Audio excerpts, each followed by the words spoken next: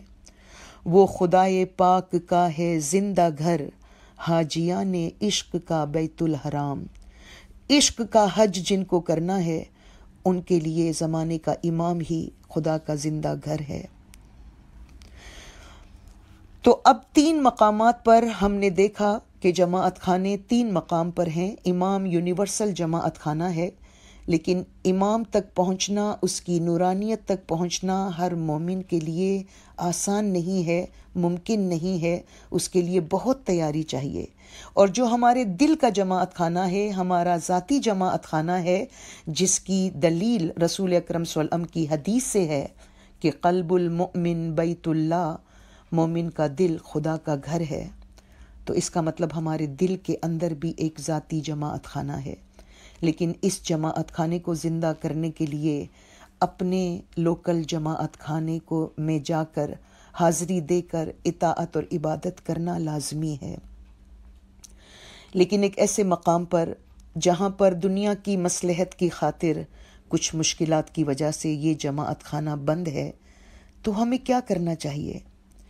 اس دوران ہمیں اپنے دل کے دروازے کو کھولنے کی ضرورت ہے، دل کے جماعت خانے کو زندہ کرنے کے لیے کوشش کرنے کی ضرورت ہے۔ یہ ریفلیکشن کا وقت ہے۔ ہم سب سوچیں کہ مولا نے جماعت خانہ اس لیے دیا تھا کہ اس سے ہم اپنے دل کا جماعت خانہ زندہ کرتے، اس سے ہم مولا کی ذات یعنی یونیورسل جماعت خانے تک پہنچتے۔ تو ہم نے اب تک اپنے جماعت خانوں سے کیا حاصل کیا؟ حضرت امام سلطان محمد شاہ صلوات اللہ علیہ کے فرامین میں اشارے ہیں کہ بہت سے لوگ جماعت خانے آتے ہیں اور ثواب لے کر جاتے ہیں، کچھ ہیں جو جیسے آتے ہیں ویسے چلے جاتے ہیں، اور کچھ ہیں جو گناہوں کا بوجھ لے کر جاتے ہیں۔ ہمیں ضرور اس مقام پر سوچنا ہے کہ ہم نے اس جماعت خانے سے کتنا فائدہ اٹھایا۔ کیا ہم نے دنیا کی باتیں کر کے، غیبتیں کر کے اس جماعت خانے کے مقصد کو حاصل کرنے کی کوشش نہیں کی؟ کیا ہم نے جماعت خانے کو اپنے لیے نمائش کا ذریعہ بنایا؟ کیا ہم نے اپنی عبادت پر فخر کیا؟ کیا ہم نے جماعت میں اگر ہمیں کوئی پوزیشن ملی تھی تو اپنے پاور کو صحیح استعمال نہیں کیا؟ کیا ہم نے کسی کو خود سے حقیر سمجھا؟ کیا ہم نے حاضری تو دی مگر دل کی حضوری نہیں رکھی؟ صرف حاضر ہونا کافی نہیں ہے، حاضری کے ساتھ دل کی حضوری بھی چاہیے، دل بھی حاضر ہونا چاہیے۔ یا یہ کہ حاضری بھی نہیں دی کیونکہ ہم نے تو اس نعمت کو ٹیکن فار گرانٹیڈ لے لیا۔ ہم نے سوچا یہ تو ہمیشہ یہیں پر ہے، آج نہیں تو کل چلے جائیں گے، اس سال نہیں تو اگلے سال چلے جائیں گے۔ ہم نے اس نعمت کو ٹیکن فار گرانٹیڈ لے لیا۔ خدا قرآن میں فرماتا ہے کہ اے مومنین شکر کرو تو تمہاری نعمت میں اضافہ کروں گا۔ اس کا مطلب یہ ہے جب ناشکری ہو تو نعمتیں کم ہو جاتی ہیں۔ اس لیے ایک مومن کو ضرور سوچنا چاہیے، ظاہری احوال جو بھی ہیں ایک مومن کو ضرور سوچنا ہے کہ کیا ناشکری ہوئی، کیا ناقدری ہوئی، ہم سے ایسا کیا ہوا کہ ہمارے لیے آج یہ وقت آیا ہے کہ ہم جماعت خانے نہیں جا سکتے ہیں۔ مومنین کرام، یہ بہت اچھا وقت ہے جب ہم اپنے دل کے جماعت خانے کی تعمیر کریں اور ارادہ کریں کہ اب جب جماعت خانہ کھلے گا تو ہم عقیدت سے، محبت سے اور زیادہ ڈیڈیکیشن سے اور بہت ہی خلوص کے ساتھ جماعت خانے جائیں گے۔ ظاہری جماعت خانے کی تعمیر کے لیے بہت سارے ریسورسز چاہیے، بہت سارے اسباب چاہیے۔ اسی طرح باطنی جماعت خانے کے لیے بہت سارے اوصاف چاہیے، بہت ساری خوبیاں چاہیے، گریہ گزاری چاہیے، سچائی چاہیے، توبہ چاہیے، علم چاہیے، تضرع اور گریہ گزاری چاہیے۔ خداوند قرآن میں ان قوموں کے لیے فرماتا ہے جن پر عذاب نازل ہوا خدا فرماتا ہے کہ جب ان پر عذاب نازل ہوا ہے تو یہ عاجزی کیوں نہیں کرتے ہیں، یہ گریہ ہوزاری کیوں نہیں کرتے ہیں؟ فَأَخَذْنَاهُمْ بِالْبَأْسَاءِ وَالضَّرَّاءِ لَعَلَّهُمْ يَتَضَرَّعُونَ، اور ہم نے انہیں سختی اور تکلیف میں پکڑا تاکہ وہ عاجزی کریں۔ ایسے موقع پر، امتحان کے موقع پر، عذاب کے موقع پر قرآن کی تعلیم ہے کہ مومنین عاجزی کریں، گریہ ہوزاری کریں، گر گرائیں، مناجات کریں۔ پیر حسن کبیر دین فرماتے ہیں، اے جی کایا نی بیری کیجئے، انے ستنو کیجئے شنگار۔ اے مومن، اپنے وجود کی ایک کشتی بناؤ اور اس کو سچائی سے سجاؤ۔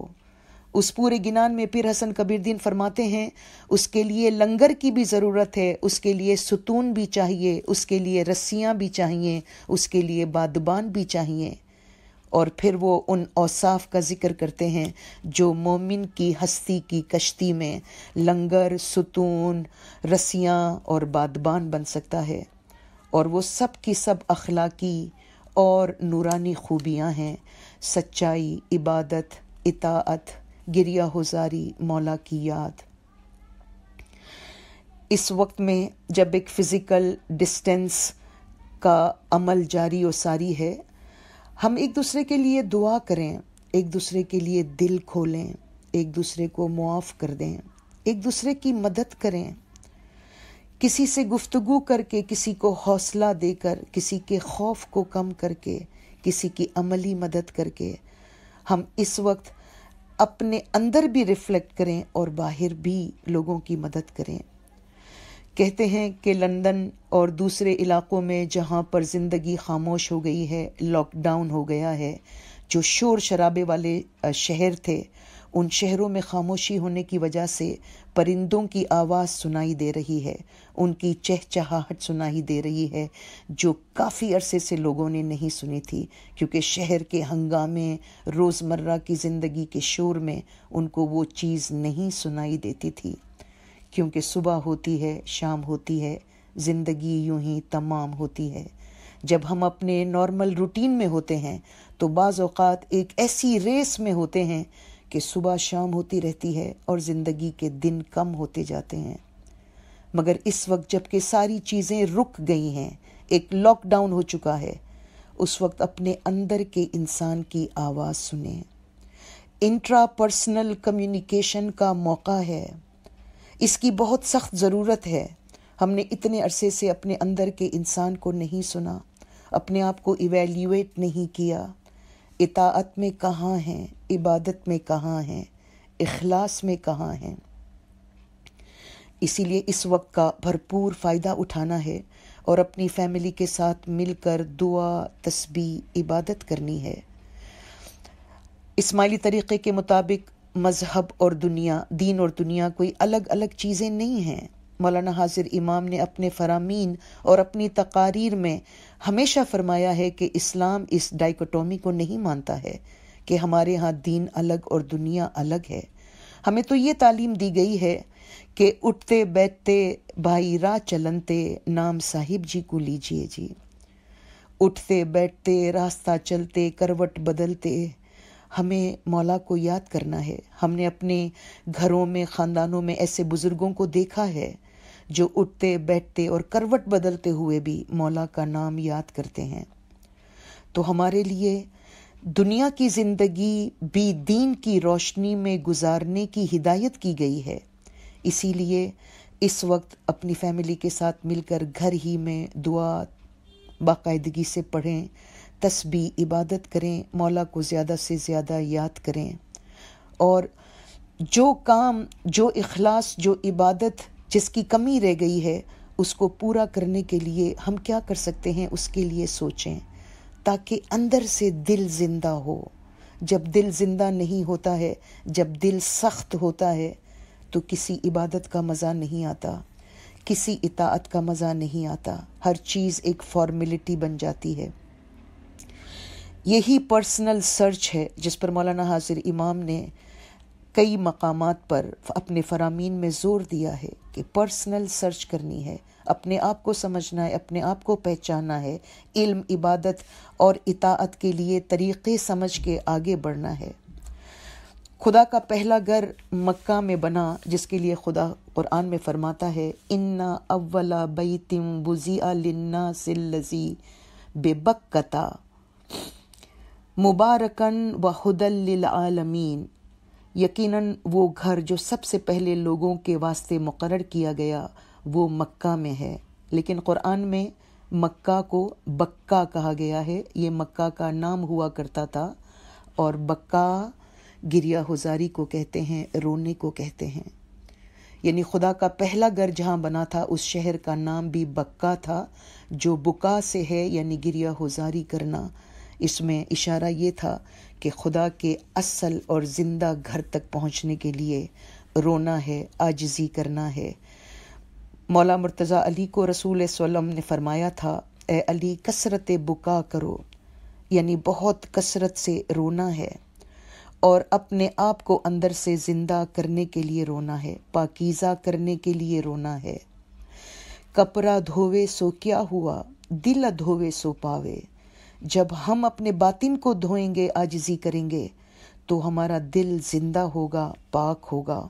اور یہ نیت کریں کہ اب اگر جماعت خانہ جیسے ہی کھلے گا، جیسے ہی یہ مشکل آسان ہوگی، اس مشکل کی آسانی کے لیے بھی دعا کرنی ہے، لیکن نیت کریں، ارادہ کریں کہ جیسے ہی یہ نعمت دوبارہ ہمارے لیے ریسٹور ہو جائے گی، ہم عقیدت سے، اخلاص سے، محبت سے مولا کے گھر پہ جا کر سجدہ کریں گے، کیونکہ وہی گھر ہے جو ہمیں اندر کے گھر اور عالمی اور یونیورسل جماعت خانہ یعنی امام کی نورانیت تک پہنچنے کے لیے مدد کرے گا۔ نوروز کا اصل مقصد ہی یہی ہے کہ مومن کا دل اندر سے زندہ ہو جائے، اس کی اندر کی ہستی میں خزاں کا موسم ختم ہو جائے، سردی اور گرمی کی بجائے بہار کا موسم ہو، اس کے دل میں مولا کی محبت کے پھول کھلیں، اس کے دل میں عشق و محبت کے پرندے چہچہائیں۔ نوروز کا اصلی مقصد یہی ہے کہ وہ اپنے دل کی زمین کو امام زمان کے آفتاب کے سامنے کر دے، تاکہ اس کے دل پر روشنی ہو، اس کے دل پہ نور ہو، اور اس کے دل پر نوروز کی طرح ایک تازہ بہار آ جائے۔ تیرا دل جب منور ہو، درخشاں مثل خاور ہو، نشے من گاہ مظہر ہو، یہی ہے مژدہ نوروز۔ نوروز کی اصل خوشخبری یہی ہے کہ جب تیرا دل منور ہو جائے، تابان ہو جائے، خدا کے مظہر کے لیے بیٹھنے کی جگہ ہو جائے، تو اپنے دل کو اندر سے زندہ کر لے۔ یہی اصل نوروز کا مقصد ہے، اور یہی نوروز کی خوشخبری ہے۔ یہ نوروز دوسرے بہت سارے نوروز جو ہم نے منائے ہیں ان سے مختلف ہے، لیکن اس نوروز سے بھی بھرپور فائدہ کیسے اٹھانا ہے، یہ ہم سب پر ڈیپینڈ کرتا ہے کہ ہمیں اپنے آپ کو باطنی طور پر، اندرونی طور پر زندہ کرنا ہے، اور مولا کے نورانی اور عالمی جماعت خانے کو اپنے دل کے اندر زندہ کرنا ہے۔ مولا خداوند ہم تمام کی مشکلات کو آسان کرے، کائنات پر آنے والے اس امتحان اور اس عذاب سے ہم سب کو اپنے دامن اقدس میں پناہ دے۔ مولا اسماعیلی جماعت، عالم اسلام، انسانیت کو تمام کو اپنے پناہ میں رکھے اور ہر مشکل کو آسان کرے، اور اس نوروز کو حقیقی نوروز بنانے کے لیے ہم سب کو باطن کی زندگی حاصل کرنے کی اعلیٰ ہمت دے۔ آمین یا رب العالمین یا علی مدد۔